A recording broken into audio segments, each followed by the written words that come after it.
नमस्कार, आप देख रहे हैं एचएनएन न्यूज। मैं हूं आपके साथ उन्नति भटनागर। बुलेटिन की शुरुआत करेंगे बड़ी खबर के साथ, जहां बीजापुर से आ रही है। सुरक्षा बलों को बड़ी सफलता मिली है। मुठभेड़ में 4 से 6 नक्सलियों के मारे जाने की खबर है। मौके से 6 हथियार बरामद किए गए हैं। डीआरजी, कोबरा, एसटीएफ की संयुक्त टीम ने यह ऑपरेशन चलाया है। तो नेशनल पार्क क्षेत्र में ऑपरेशन चलाया है।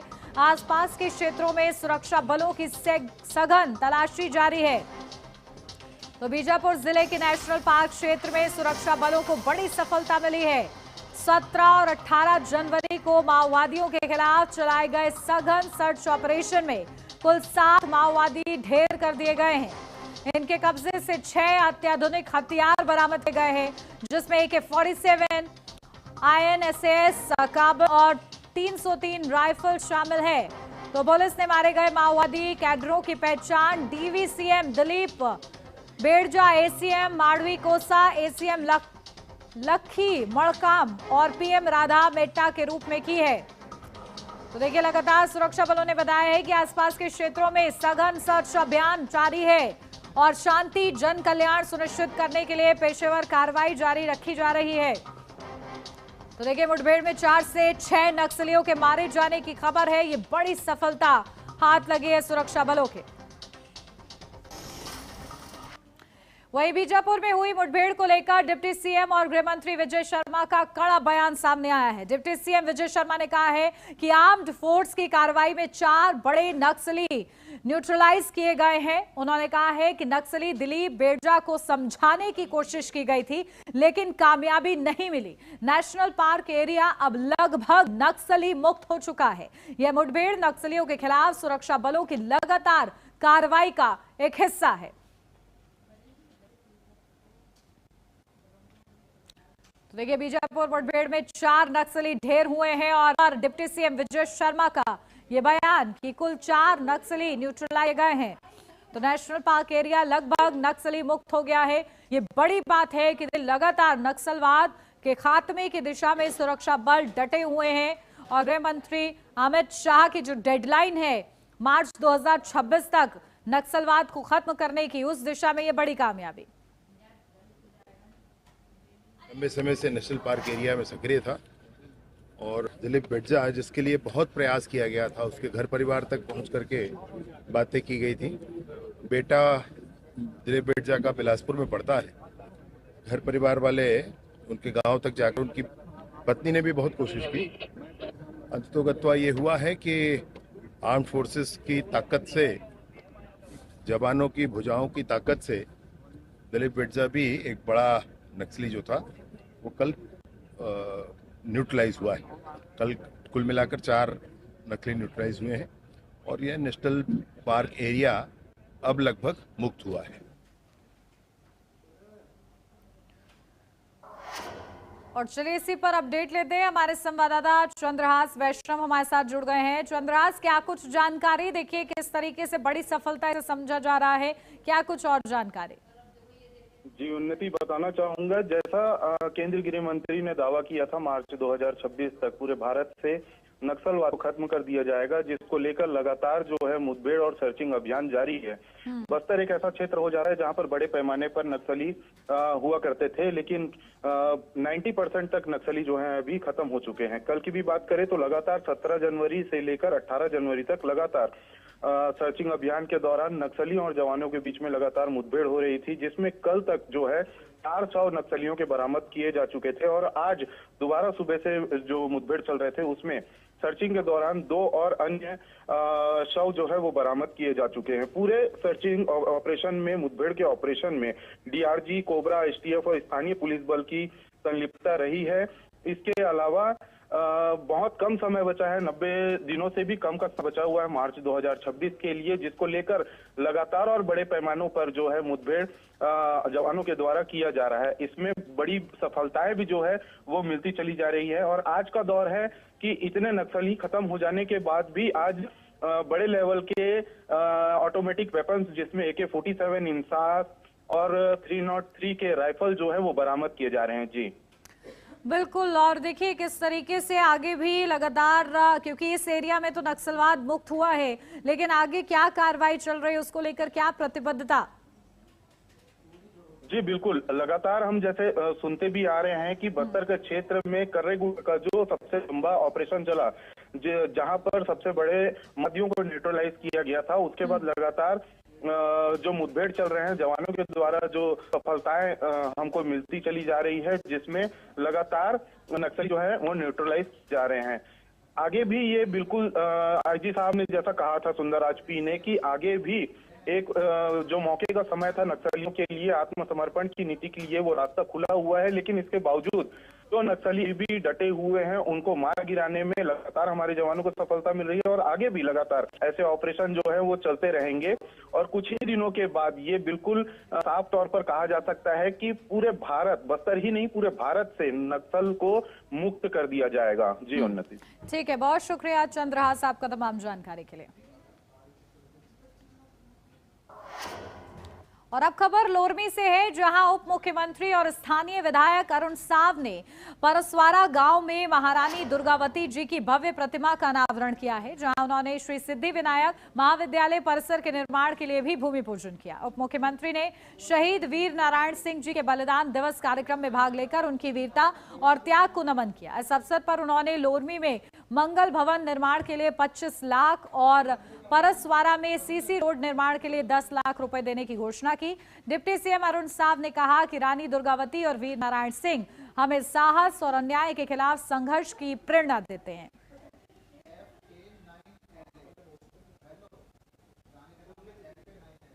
आज लोरमी आया हूँ। परसवारा गांव में महारानी दुर्गावती की प्रतिमा का अनावरण का कार्यक्रम हुआ।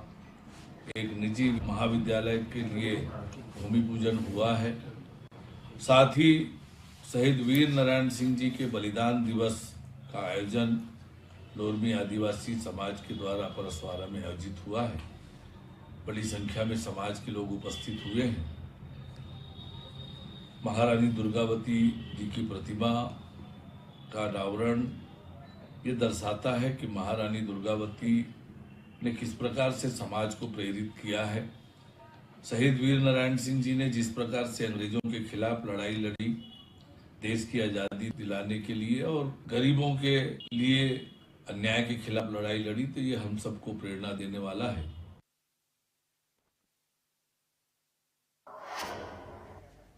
राजधानी रायपुर के शहीद वीर नारायण सिंह अंतर्राष्ट्रीय क्रिकेट स्टेडियम में 23 जनवरी को भारत और न्यूजीलैंड के बीच इंटरनेशनल T20 मुकाबला होने जा रहा है। इस मैच को लेकर प्रशासन और क्रिकेट एसोसिएशन मैच को लेकर पूरी तरह अलर्ट मोड में है। स्टेडियम की पिच तैयार हो रही है। दर्शकों के लिए बैठने और सुरक्षा इंतजाम पुख्ता किए गए हैं। छत्तीसगढ़ क्रिकेट एसोसिएशन ने छात्रों के लिए सिर्फ 800 रुपए में टिकट की सुविधा दी है। आम दर्शकों के लिए अलग अलग श्रेणियों में टिकट उपलब्ध है। मैच के दिन ट्रैफिक और एंट्री एग्जिट के लिए विस्तृत योजना बनाई गई है। तो देखिए 23 जनवरी को भारत बनाम न्यूजीलैंड T20 का ये मैच है, जहां स्टेडियम में पिच और बैठने की सुरक्षा को लेकर खासा तैयारियां पूरी हो चुकी हैं। छात्रों के लिए भी 800 रुपए की टिकट की सुविधा है। यहां पर आम दर्शकों के लिए अलग श्रेणियां यहां पर तैयार की गई हैं। के लिए छत्तीसगढ़ की राजधानी रायपुर एक बार फिर बहुत ही ऐतिहासिक और रोमांचक मैच लेकर आ रही है। 23 जनवरी को होने वाले India versus New Zealand T20 international match को शहीद वीर नारायण सिंह इंटरनेशनल स्टेडियम रायपुर में खेला जाएगा। मेरे आसपास आप देख सकते हैं तैयारियां जारी है। 23 तारीख को होने वाले मैच के लिए अभी से तैयारियां शुरू हो चुकी है। लगातार स्टेडियम को साफ सुथरा किया जा रहा है। यहाँ पर तैयारियां की जा रही है। आपको बता दूं कि रायपुर का ये मैदान पहले भी कई यादगार मुकाबलों का गवाह रह चुका है। यही वो स्टेडियम है जहां साल 2013 में IPL के क्वालिफायर्स और एलिमिनेटर्स जैसे मैचेस खेले गए हैं। इसके अलावा रायपुर में पहले ही इंटरनेशनल T20 मैचेस खेले गए हैं। इस बार का मैच बहुत ही खास है, क्योंकि मैं आपको बता दूं कि इस बार क्रिकेट एसोसिएशन ने स्टूडेंट्स के लिए एक खास ऑफर जारी किया है। ऑफर ये है कि जहां आम जनता के लिए टिकट्स 2000, 2500 से लेकर 25,000 तक की मिल रही है, वहीं स्टूडेंट्स को स्टूडेंट ID दिखाने पर सिर्फ 800 रुपए की टिकट्स मिली जाएंगी। इसके अलावा मैं आपको बता दूं कि इस बार सुरक्षा को लेकर काफी कड़क इंतजाम किए गए हैं। शहीद वीर नारायण इंटरनेशनल स्टेडियम एक बार फिर इंडिया वर्सेस न्यूजीलैंड का रोमांचक मैच देखने के लिए पूरी तरह से तैयार है।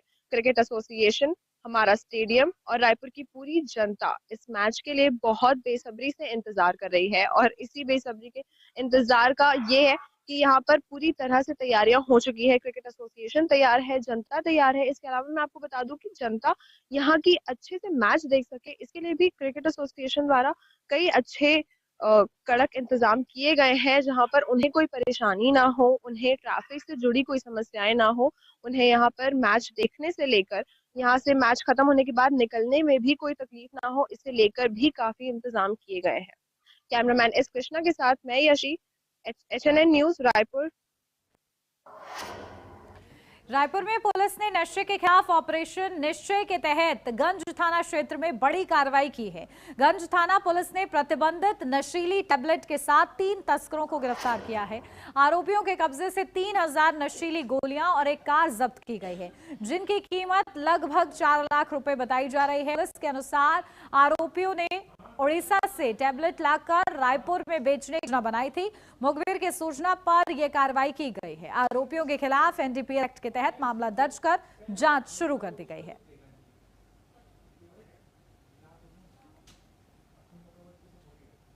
उसके द्वारा नशे के खिलाफ कार्रवाई में ऑपरेशन निश्चय के तहत कार्रवाई लगातार जारी है और इसी कड़ी में गंज थाने को ये सूचना मिली थी कि कुछ लोग हैं जो प्रतिबंधित नशीली दवाइयों के साथ घूम रहे हैं, तो इसमें गंज पुलिस के द्वारा सूचना के आधार पर कार्रवाई की गई और इसमें एक कार को रोका गया। कार में 3 व्यक्ति मिले, जिनका नाम प्रफुल्ल पटेल, भावेश खटानी और राज करके थे और इस कार की जब तलाशी ली गई तो इसमें 3000 प्रतिबंधित दवाइयां थी, टैबलेट, इनको जब्त किया गया है और NDPS एक्ट के तहत कार्रवाई की जा रही है। प्रारंभिक पूछताछ में इनके द्वारा बताया गया है कि ये उड़ीसा से दवाइयों को ला रहे थे। इसमें हमारी टीम और इन्वेस्टिगेशन में लगी हुई है और कहाँ से दवाइयां ला रहे थे और इसमें क्या इनका नेटवर्क था, उस पर भी विस्तृत पूछताछ की जा रही है। या रुक एक छोटे से ब्रेक के लिए, जल्द हाजिर होते हैं।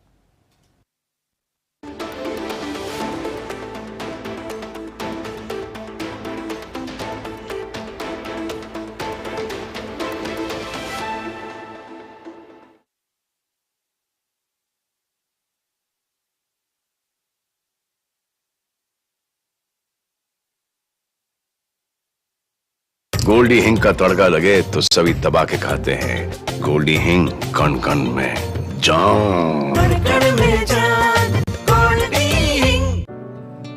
ये मेरी लाइफ का सबसे बेस्ट पल है।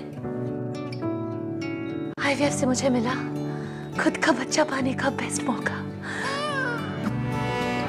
इंदिरा IVF की खास टेक्निक देती है आने वाले बच्चे को एक नेचुरल गर्भ जैसा वातावरण और बढ़ाती है खुशखबरी का मौका। इंदिरा IVF, खुशखबरी का बेस्ट मौका। क्या आप जिम जाते हैं, कसरत करते हैं, फिर भी आपकी सेहत नहीं बनती?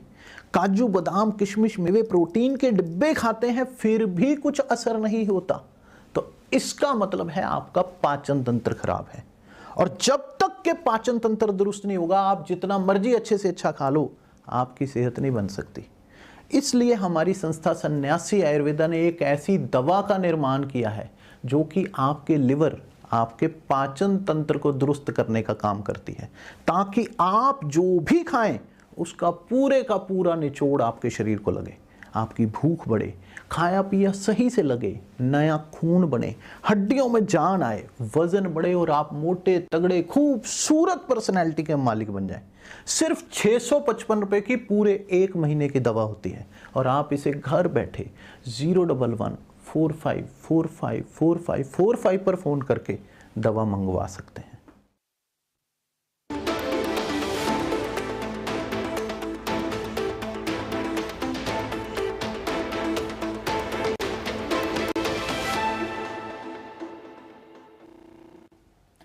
ब्रेक के बाद स्वागत है आपका। बढ़ते हैं आगे। राजधानी रायपुर पुलिस ने अंतर्राज्यीय कुख्यात तमिलनाडु के तिचरी गिरोह का पर्दाफाश किया है।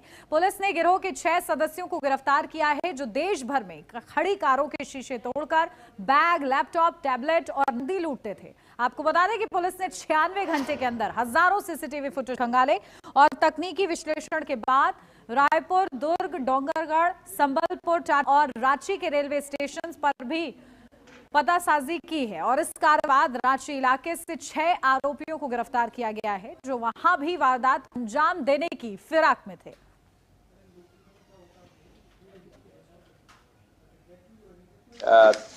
एक घटना प्रकाश में आया जिसमें निर्माणाधीन जगह था जिसके सेप्टिक टैंक थी और उस पर एक बोरी ढका हुआ था।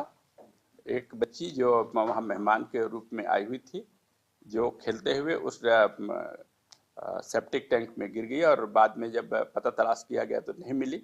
बाद में खोदने पर उस सेप्टिक टैंक में मृत हालत में पाई गई है। इस प्रकरण में मर्ग कायम करके जांच की जा रही है। जिसके द्वारा लापरवाही बरती गई है उसके विरुद्ध में पृथक से कार्रवाई की गई।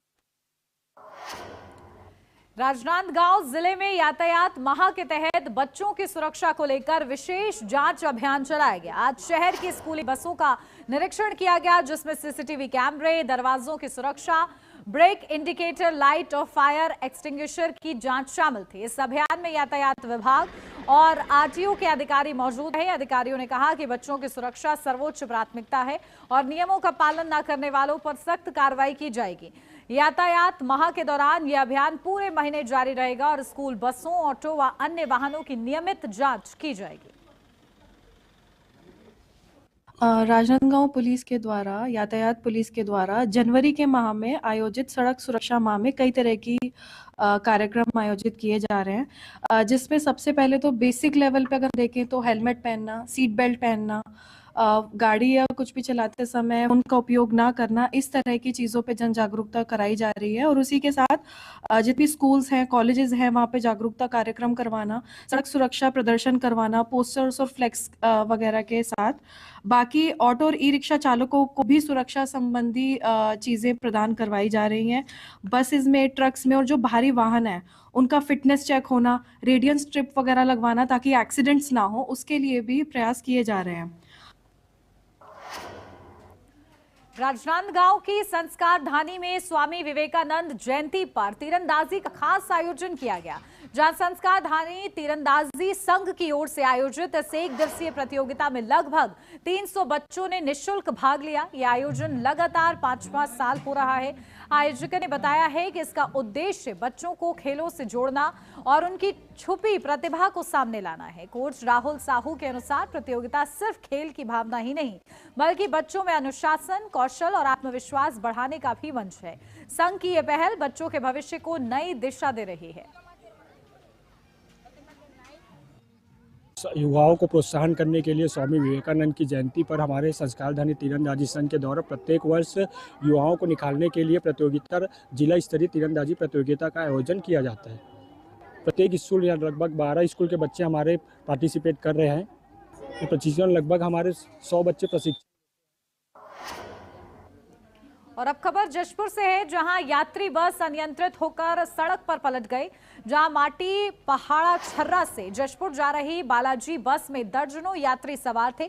बताया जा रहा है कि बस चालक ने सड़क पर अचानक आए कुत्ते को बचाने की कोशिश की, जिससे बस अनियंत्रित हो गई और पलट गई। हादसे में दर्जनों यात्री घायल हुए। घायलों को तुरंत एम्बुलेंस और निजी वाहनों की मदद से नजदीकी स्वास्थ्य केंद्र पहुंचाया गया है।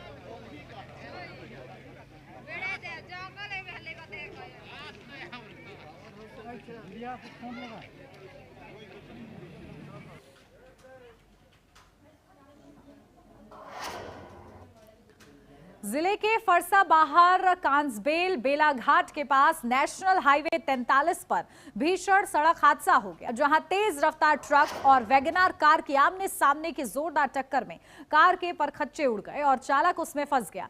कार में सवार युवक चेटबा निवासी गंभीर रूप से घायल है और उसे हायर सेंटर रेफर किया गया है। ट्रक चालक घटना के बाद मौके से फरार हो गया। पुलिस ने घटनास्थल पर पहुंचकर जांच शुरू कर दी है और ट्रक चालक की तलाशी की जा रही है। सुरक्षा और नियमों का पालन न होने से हादसे की गंभीरता और ज्यादा बढ़ गई है।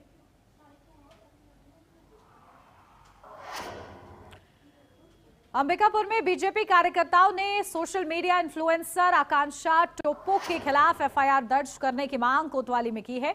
आरोप है कि आकांक्षा ने प्रदेश के कृषि मंत्री रामविचार नेताम के बयान पर सोशल मीडिया पर अमर्यादित शब्दों का प्रयोग किया और वीडियो पोस्ट किया, जो तेजी से वायरल हो रहा है। बीजेपी कार्यकर्ताओं ने आवेदन सौंपते हुए आकांक्षा की तुरंत गिरफ्तारी की मांग की। पुलिस ने आवेदन प्राप्त कर मामले की जांच शुरू कर दी है। तो सोशल मीडिया में काफ़ी एक्टिव रहती हैं आकांक्षा टोप्पो। उनके द्वारा माननीय रामविचार नेताम जी के खिलाफ में अभद्र टिप्पणी किया गया है। उनके खिलाफ आपत्तिजनक शब्दों का प्रयोग करते हुए उन्होंने सोशल मीडिया में एक वीडियो पोस्ट किया है। उसी को लेकर हम लोग आहत हुए और आज कोतवाली थाने में आए हैं उसके खिलाफ में एफआईआर दर्ज कराने के लिए। राजधानी रायपुर के जिला शिक्षा अधिकारी कार्यालय में लगी आग के मामले में नई जानकारी सामने आई है। लोक शिक्षण संचालनालय ने तुरंत जांच के लिए 3 सदस्यीय टीम का गठन किया है। इस टीम की अध्यक्षता संजीव श्रीवास्तव करेंगे। टीम को निर्देश दिए गए हैं कि वे घटनास्थल का निरीक्षण कर 5 दिनों के भीतर अपनी रिपोर्ट प्रस्तुत करें। अधिकारियों का कहना है कि आग लगने की वजह और नुकसान का पूरा आकलन जल्द किया जाएगा। आगे की कार्रवाई इस रिपोर्ट के आधार पर तय की जाएगी।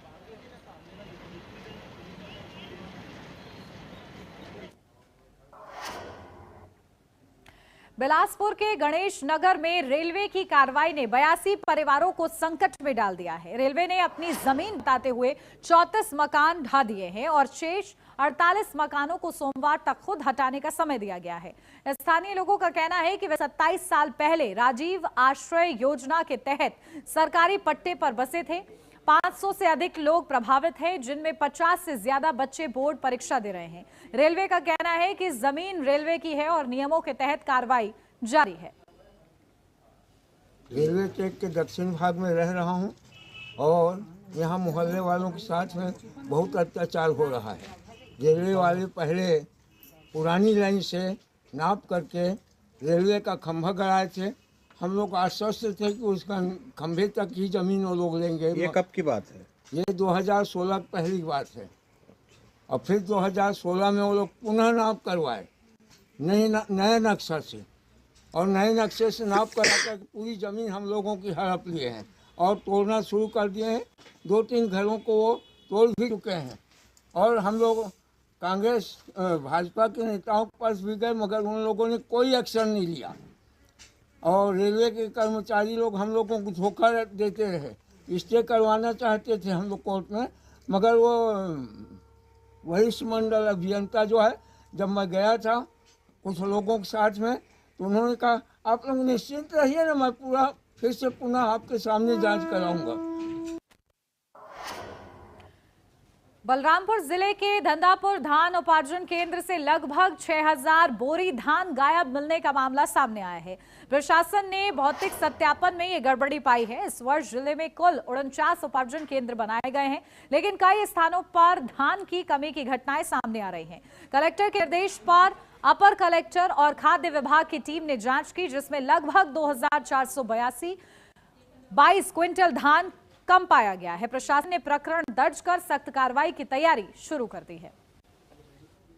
समिति की जांच की गई थी। राजपुर तहसील में धंधापुर समिति की जांच की गई थी, जिसमें सहायक खाद्य अधिकारी और अपर कलेक्टर महोदय द्वारा जांच कर भौतिक सत्यापन किया गया था। तो उस भौतिक सत्यापन में लगभग 2422 क्विंटल धान की कमी पाई गई थी, जिसका प्रकरण दर्ज किया गया है और उसमें आपराधिक प्रकरण दर्ज कराकर कार्रवाई की जा रही है। और इसी के साथ इस बुलेटिन में बस इतना ही। खबरों का सिलसिला आगे भी जारी रहेगा। आप बने रहिए HNN न्यूज के साथ।